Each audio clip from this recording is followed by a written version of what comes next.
La arquitectura de esta ciudad es muy bella y se deja comparar fácilmente con las ciudades más hermosas de Europa, escribe Alexander von Humboldt en sus diarios, tomando referencia al Palacio de Bellas Artes en Ciudad de México, al antiguo Jardín Botánico, que hoy se encuentra en el Palacio Nacional, y al Palacio de Minería, que en aquel entonces aún estaba en construcción, tal como Humboldt describe en sus diarios a principios del siglo XIX.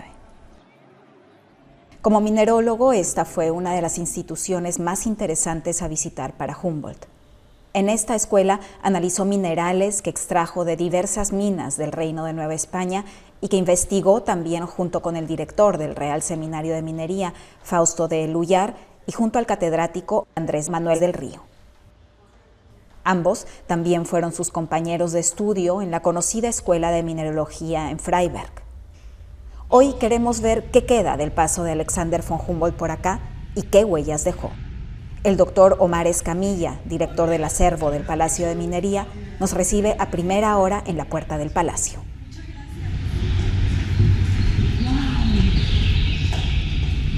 Sí, es este, ¿no? Efectivamente es un gran edificio que 2 siglos después nos sigue impresionando. Total, es hermoso, muy bonito. Hoy aún se mantiene la mencionada capilla de la época. También la biblioteca, que data de finales del siglo XIX y alberga un tesoro de libros de ese tiempo. Pero el doctor Escamilla nos quiere mostrar otros valiosos textos que guarda algo más escondidos en los archivos del palacio. Vamos a ver una muestra documental del acervo histórico del Palacio de Minería de la época en que Humboldt visita el colegio, ¿no? Y bueno, aquí tenemos justamente... Efectivamente, acá encontramos más huellas que nos acercan a Alexander von Humboldt. Vemos el documento original sobre las primeras minas que fueron inscritas en el Reino de Nueva España.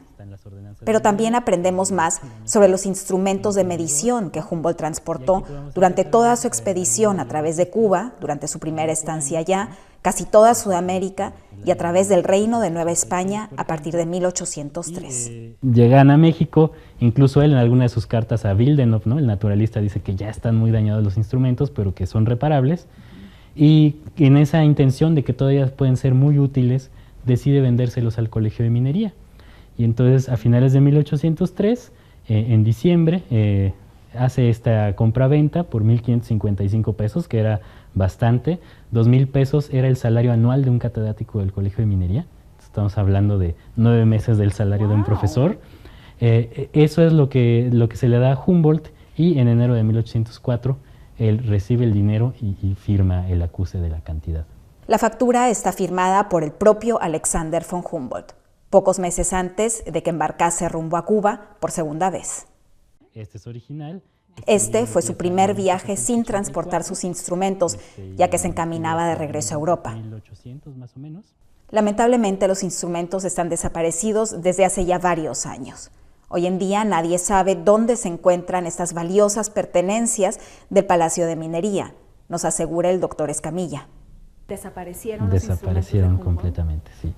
No hay ninguno, incluso, bueno, en 1999, cuando se cumplieron 200 años del inicio de su viaje americano, se hizo una exposición aquí en México y se decidió traer instrumentos desde Alemania similares a los que él tenía, para que pudiéramos tener una idea de qué era lo que él tenía, ¿no? para hacer sus mediciones. Increíble. Pero el legado que Alexander von Humboldt dejó en esta institución va mucho más allá de los instrumentos. Humboldt, además de vender estos aparatos, también escribió un pequeño tratado para los alumnos del Colegio de Minería, que, bueno, eso aparece en este libro, ¿no? Este libro, que es escrito por el catedrático de Mineralogía, Andrés Manuel del Río, que es justamente aquel que estudia con él simultáneamente en Freiberg, ¿no? ¿Qué es lo que nos está explicando aquí Humboldt? Pasigrafía es un lenguaje gráfico universal, ¿no? Es decir, que nosotros podamos, a partir de ciertas representaciones gráficas, entender la geología de un territorio dado. Entonces él acompañó su texto con estas 3 láminas, ¿no?